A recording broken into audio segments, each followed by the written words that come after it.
अब मैं आपको दिव्य गुरु दीक्षा प्रदान कर रहा हूँ। हरि हरि ओ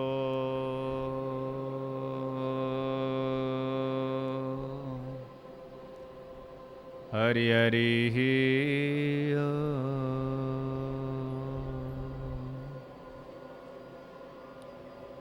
हरि हरि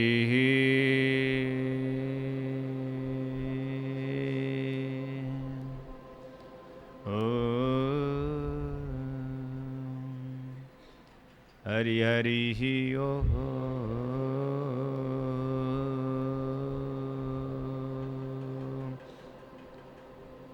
हरि हरि ओ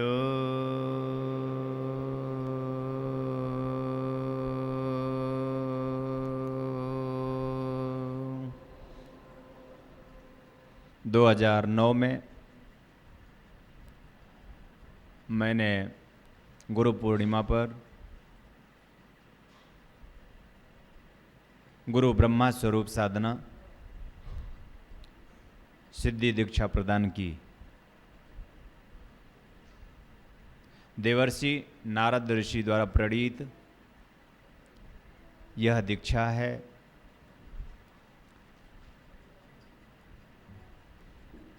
जीवन में पुनर्जन्म के लिए यह दीक्षा है। दृष्टांत आप जानते हैं कि वाल्मीकि एक डाकू था। 35 साल तक लूट खसोट, हत्या, चोरी, छीना जोरी सब करता था। डाकू जीवन था, भ्रष्टाचार से परिपूर्ण जीवन, भ्रष्ट जीवन था वाल्मीकि का। आंशिक ही सही पर हम लोग भी किसी न किसी प्रकार से चोरी करते हैं। चाहते तो हैं बहुत कुछ पर चोरी नहीं छोड़ सकते, चाहते हैं तो बहुत कुछ पर डकैती नहीं छोड़ सकते, चाहते हैं तो बहुत कुछ पर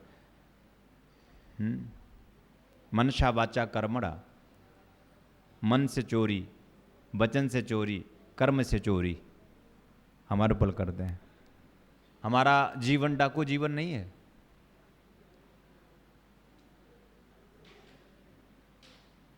क्या हम सफल होने के लिए ईमानदार होंगे तो सफल नहीं होंगे? ये कौन कहता है?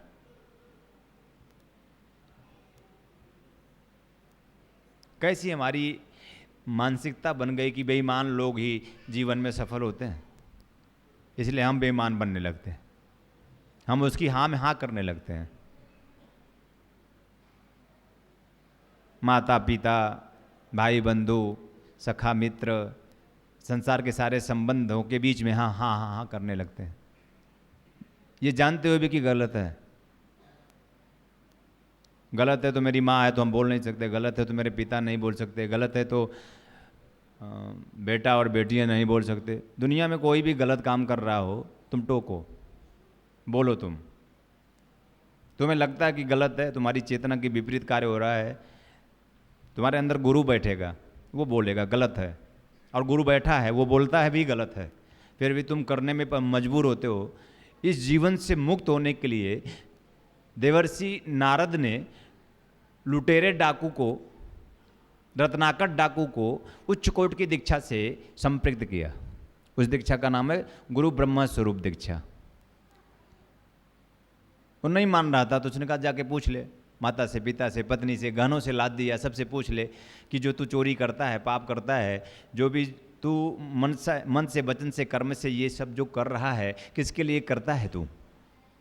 क्या ये सब करके ही जीव को उपार्जन होता? क्या मेरा जीव को उपार्जन श्लोक पढ़ के नहीं होता? क्या मैं दिव्य भाव लेकर के बैठता हूँ तो क्या मेरे परिवार का पालन पोषण नहीं हो रहा है? क्या मेरी पत्नी और मेरे परिवार और बच्चे भूखे मर रहे हैं? नहीं। ये हमारी सोच ऐसी होती है कि हम ऐसा नहीं करेंगे तो जिएंगे कैसे। हमने तो जीने की सोची ही नहीं थी कि ऐसा नहीं करेंगे तो खाएंगे क्या। ये तो जिंदगी में आज तक मैंने नहीं सोची। इसीलिए हम गुरु होते हैं। तुम्हें भी गुरु बनना है। गुरु होने का अर्थ नहीं होता है कि प्रक्रियाओं में उतरो। गुरु होने का अर्थ होता है कि तुम पहले गुरु बनो, प्रतिष्ठित हो जाओ, तुम अपनी धारणा बदलो। मेरी धारणा, गुरु की धारणा धारण करो कि ऐसा नहीं करोगे तो नहीं होगा। श्लोक पढ़ के भी कमाया जा सकता है, दीक्षा देकर भी कमाया जा सकता है, ज्ञान देकर भी कमाया जा सकता है। और हमारा ऋषि तो ये कहता है ज्ञान का पैसा बहुत फलता है, ज्ञान का पैसा बहुत फलता है, ज्ञान का पैसा यशस्वी बनाता है, ज्ञान का पैसा सचमुच तुम्हें मनस्वी मनुष्य बनाता है। ज्ञान का नहीं तो तुम राक्षस बन जाओगे।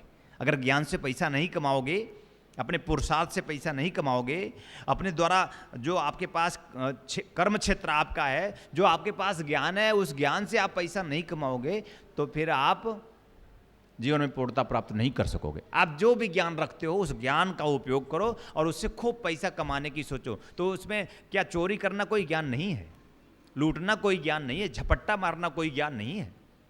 बहुत स्थूल है ये सब कि हमें चोरी करना ही आता है, हमें संस्कार में यही मिला है बाप दादा से, तो हम ऐसे ही कमाएंगे। छोड़ना चाहिए। एक चोर को भी अंदर जो बैठा गुरु है वो बोलता है कि गलत है बेटा, ये क्या कर रहे हो तुम, लेकिन वो फिर वो करता है। भगवान क्या करें, भगवान हम क्या करें, हम मजबूर हैं। आदत बन जाती है फिर करने की। फिर कोई ऋषि मिलता है तुम्हारी जिंदगी में, फिर कोई धक्का देता है गुरु तुम्हारी जिंदगी में, तुम्हें जगाता होश मिलाता है तुम्हारी जिंदगी में, कोई गुरु ऐसा मिलता है। ये तुम्हारे जीवन का कई जन्मों का कोई संस्कार और पूर्वोदय के क्षण होते हैं कि तुम्हारे जीवन में कोई फिर गुरु, प्रचंड गुरु, प्रत्यक्ष गुरु, जागृत गुरु, जिसे हम साक्षात ब्रह्म कहते हैं। ऋषि कहता है गुरु साक्षात परम ब्रह्म। ऐसा गुरु तुम्हें जीवित जागृत चलता फिरता हंसता मुस्कुराता मिलता है, फिर तुम्हें जगाता है नारद की तरह। और गया तो सबने जवाब दे दिया, पत्नी ने, माता ने, पिता ने, और आकर के वो उसकी आंख खुल गई कि वो ऋषि सही करा कि किसके लिए करते हो तुम ये सब। यानी ये लूट, ये हत्या, ये चोरी, ये छिनैती, ये भयभीत जीवन तुम किसके लिए जी रहे हो। तुम कहते हो सगे संबंधियों के लिए। तो क्या नारद ऋषि नहीं जी रहे? क्या ब्रह्मा नहीं जीते? क्या विष्णु नहीं जीते? क्या शिव नहीं जीते? क्या शिव के पास कार्तिकेय और गणपति नहीं है? उनके पास पुत्र नहीं है? उनके पास परिवार नहीं थे? आप बताओ, शिव के पास परिवार थे कि नहीं थे? शिव के पास पत्नी उमा थी कि नहीं थी? मैं थी पर बात कर रहा हूं। जैसे आपका मेरा परिवार आज इस समय है, उसी समय विशेष में भगवान शिव का भी परिवार पार्वती के संग था। सुन रहा हो ना मेरी बात? ऐसे ही जैसे मैं आज तुम्हारे समक्ष बैठा हूं और विचरण कर रहा हूं, विहार कर रहा हूं, वैसे ही शिव भी कभी समय विशेष में अपने शिष्यों के समक्ष बैठे थे। आज नहीं बैठ सकते। जीवन की सच्चाई तुम जानो। तुम सोचते होगे कि शिव मिल जाएंगे। क्या शिव मिल जाएंगे तुम्हें? शिव तत्व है, शिव तत्व है जो गुरु के माध्यम से ही तुम समझ सकते हो। और जब तुम समझोगे और जानोगे तो तुम यही कहोगे कि यही शिव है। तुम यही कहोगे कि यही, जब जानोगे तो तुम गुरु को शिव देख लोगे, चलता फिरता उठता बैठता। शिव के अतिरिक्त तो कुछ है ही नहीं, लेकिन अभी दृष्टि नहीं मिल रही। बार बार मैं कह रहा हूं और मेरे कहने से कुछ होगा नहीं। मैं कुछ ऐसा करूं कि अब तुम्हें दृष्टि मिले, कहूं कम ज्यादा हो। कुछ ऐसी प्रक्रिया मैं अब तुम्हारे साथ करने जा रहा हूं। और चरण में गिर गया, उनको बांध कर एक पेड़ से, नारद ऋषि को बांध कर एक पेड़ से वो भागा था, अपने घर पे गया था पूछने। उसने पश्चाताप किया कि मैंने एक ऋषि को जो सत्य का ज्ञान कराता है उसको मैंने पेड़ से बांध दिया, क्या करूं, मुझे क्षमा करो। कुछ मत करो, तुम ये मंत्र ले लो और इस मंत्र को तुम इस पेड़ के चारों तरफ घूमते हुए, क्योंकि तुम बैठकर जब जप करोगे तो तुम्हें नींद आएगी। शुरू के साधकों को जब जाओगे घर पे जप करोगे तो तुम्हें नींद आ सकती है। तो नींद आती है तो परेशान होने की जरूरत नहीं है। तुम खड़े होकर मंत्र करो, तुम चल फिर करके मंत्र करो। जिसको नींद आए ना वो चलकर मंत्र करे, वो खड़ा होकर मंत्र करे, उछल उछल कर मंत्र करे, नींद भाग जाएगी। अब गुरुजी नींद आ रही है, क्या करो? तुम्हें सोने की इच्छा है तो गुरुजी नींद देंगे, तुम्हें जगने की इच्छा होगी तो गुरुजी तुम्हें जगा देंगे। तुम इच्छा कर, वो इच्छा करो। देखो तुम सोना चाहते हो इसलिए सोते हो, तुम जगना चाहोगे तो मैं वादा करता हूं कि जगाऊंगा। वैसे जैसे वाल्मीकि को उस डाकू जीवन से नारद ऋषि ने मुक्त किया, वैसे तुम सबको मैं तुम्हारे डाकू जीवन से तुम्हें मुक्त करके तुम्हें दिव्य जीवन दे करके तुम्हारा पूर्णता के साथ पालन पोषण करूंगा।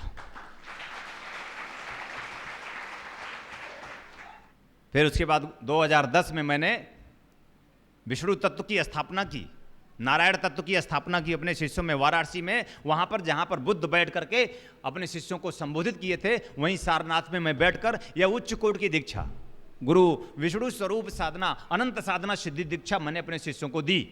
वो उनके जीवन का सौभाग्य था जिन्होंने डाकू जीवन से मुक्त होने के लिए ब्रह्मा स्वरूप दीक्षा प्राप्त की। उनके जीवन का सौभाग्य था जिन्होंने उच्च कोटि की यह अनंत साधना सिद्धि दीक्षा प्राप्त की। और आप उनके जीवन का भी पुण्य है जो इस गुरु पूर्णिमा पर शिव सायुज्य, कि तुम शिव को नहीं समझते, शिव को नहीं जानते, तो तुम कैसे उनका सायुज्य प्राप्त कर लो, उनका साथ कैसे प्राप्त कर लो, उनके संग कैसे चलो। ऐसी उच्च कोटि की दिव्य चेतना दृष्टि में तुम सबको गुरु पूर्णिमा पर शिष्यों और साधकों को प्रदान किया। उच्च कोटि की यह दीक्षा स्वामी निखिलेश्वरानंद प्रणीत है, जहां पर अनंत साधना सिद्धि दीक्षा ऋषि वशिष्ठ द्वारा प्रणीत है। वशिष्ठ ऋषि ने कहा कि मैं तुम्हें अनंत अनंत रोमकूपों में मैं तुम्हें नारायण तत्व की स्थापना करूंगा, तो लक्ष्मी तुम्हारी चेरी बनेगी, एक दिन जरूर तुम्हें तुम्हारे संग नृत्य करेगी। लेकिन है सब गुरु का स्वरूप। देखो, गुरु को तुम पहले धीरे धीरे धीरे धीरे पियो, धीरे धीरे अपने शरीर में उतारने की कोशिश करो, आत्मसात करो। गुरु कोई साधारण व्यक्ति नहीं है, हूं ही नहीं, मैं तो व्यक्ति हूं ही नहीं, मैं तो सिर्फ शक्ति हूं। ये तो तुम्हारे लिए मैं व्यक्ति बन गया हूं। यह एक जीवन की विशिष्ट प्रक्रिया है परमात्मा की। समय विशेष में ऐसी प्रक्रिया परमात्मा के द्वारा ही होती है निर्धारित, कि मैं हूं केवल शक्ति, और दुख है, इल्म है मुझे कि तुम सब समझ नहीं पा रहे हो, अभी भी भूल करते हो, मुझे आत्मसात नहीं कर पा रहे हो। और मैं छड़ छड़ छड़ छड़ हर पल ये चाहता हूं कि तुम कब मुझे पूरी तरह से उतारोगे। हूं शक्ति, तुम्हारे लिए मैं व्यक्ति बन गया हूं। और तुम जान लेना कि मैं तुम्हें नाम देता हूं, मैं तुम्हें दीक्षा देता हूं, मैं तुम्हारा रूप देता हूं, मैं तुम्हारा पालन पोषण करता हूं, जन्म दिया हूं, तुम्हें दोबारा जन्म देने की कोशिश, दिव्यता का जन्म, श्रेष्ठता का जन्म, सर्वोच्चता का जन्म देने की कोशिश कर रहा हूं। ध्यान रखना, कब ध्यान से देखोगे कि यह शक्ति है, कब ध्यान से देखोगे कि शक्ति पुंज है, कब ध्यान से तुम उसे देखो तो सही, कैसे उनके साथ वाइब्रेशन होता है, कैसे उनके साथ ऊर्जा उनके तन मन में कैसे रच पच जाती है, कैसे वो हर पल उसमें जीने लगते हैं। आप मेरे पास हो, मैं बिलख रहा हूं आपके लिए, तड़प रहा हूं आपके लिए, बेचैन हूं आप सबके लिए, मैं आप सबके दिलों में उतर कर राज करना चाहता हूं, आपको राजा बनाने के लिए, लेकिन आप मुझे अवसर देते नहीं हो। क्षण विशेष में आप मुझे अवसर दोगे, अपने हृदय में स्थापित करोगे, और कुछ क्षण विशेष बाद जा करके अब दुनिया के सारे कचरों और पचरों को अपने हृदय में रख दोगे, मुझे साइड कर देते हो, उन कचरों से दबा देते हो।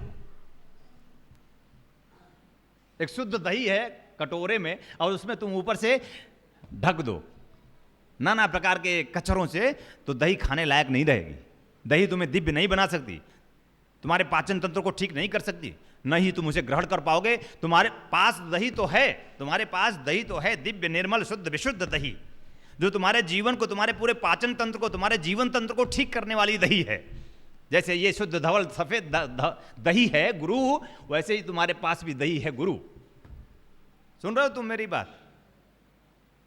ये जो यहां है खेल रहा है, वो तुम्हारे अंदर भी तो खेल ही रहा है। तुम जैसा चाहते हो वैसा खेल रहा है। मैं चाहता हूं अब मेरी तरह खेले, मैं चाहता हूं कि वो मेरी तरह खेलेगा, तब तुम पूर्ण हो जाओगे। तुम जिस क्षेत्र में भी अपने जीवन का पग रखोगे ना, तुम्हारा पहला स्टेप दूसरा हमारा होगा, और दूसरा तुम रखोगे तो हम 4 स्टेप तुम्हारे लिए रखेंगे।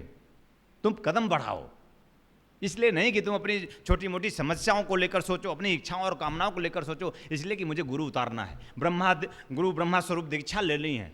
कुछ ऐसी दीक्षा के बारे में मन बनाओ, गुरु को ही आत्मसात करने की सोचो। धीरे धीरे धीरे धीरे धीरे धीरे उस अखंड को आत्मसात कर लो। फिर गुरु विष्णु अनंत अनंत रूपों में तुम्हारे मैं चैतन्यता भर दूं।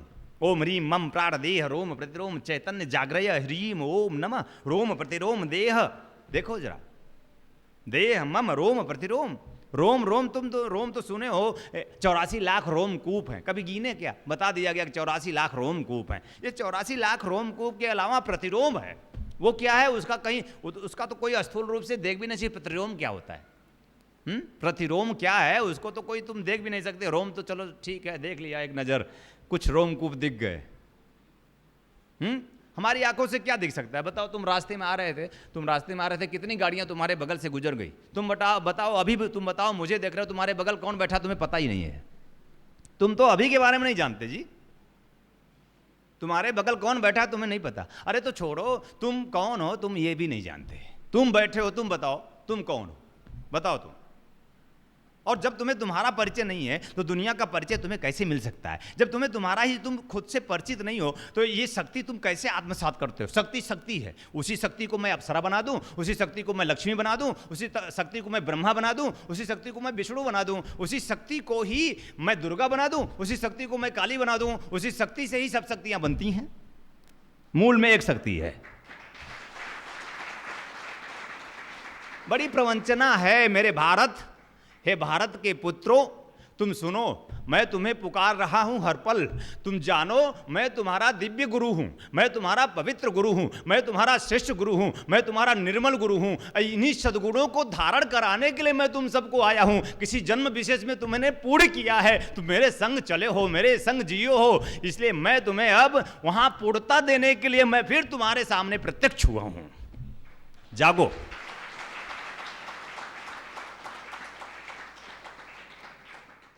परम पूज्य गुरुदेव स्वामी कमलेश्वरानंद जी का संकल्प है एक ऐसे समाज का निर्माण करना जिसमें हम सभी स्वावलंबी हो, आत्मनिर्भर हो। इसके लिए पूज्य गुरुदेव ने ब्रह्मानंद बाल विकास केंद्र की स्थापना की है। ध्यान योग जन जागृति सेवा संस्थान द्वारा संचालित ब्रह्मानंद बाल विकास केंद्र में उपेक्षित, निराश्रित, अनाथ और दलित वर्ग के बच्चों को बचपन से ही शिक्षा दीक्षा प्रदान कर उनका सर्वांगीण विकास किया जाएगा। शिक्षा और उचित संस्कार के अभाव में जो बच्चे भीख मांगने, चोरी करने, जेब काटने या फिर और कोई अपराध करने के लिए विवश हैं, उन बच्चों से उनका बचपन छीनने के लिए किसी न किसी रूप में हम सभी दोषी हैं।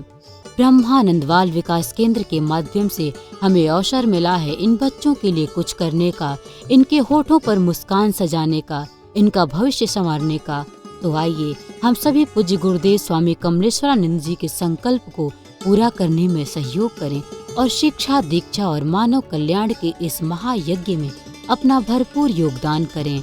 आप अपना योगदान भूमि अथवा धन किसी भी रूप में दे सकते हैं। योगदान के रूप में आपका दान बैंक ऑफ इंडिया की किसी भी शाखा में ध्यान योग जन जागृति सेवा संस्थान के अकाउंट नंबर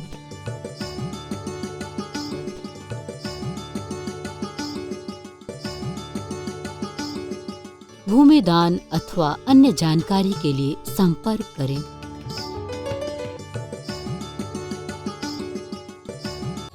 निखिलं ओम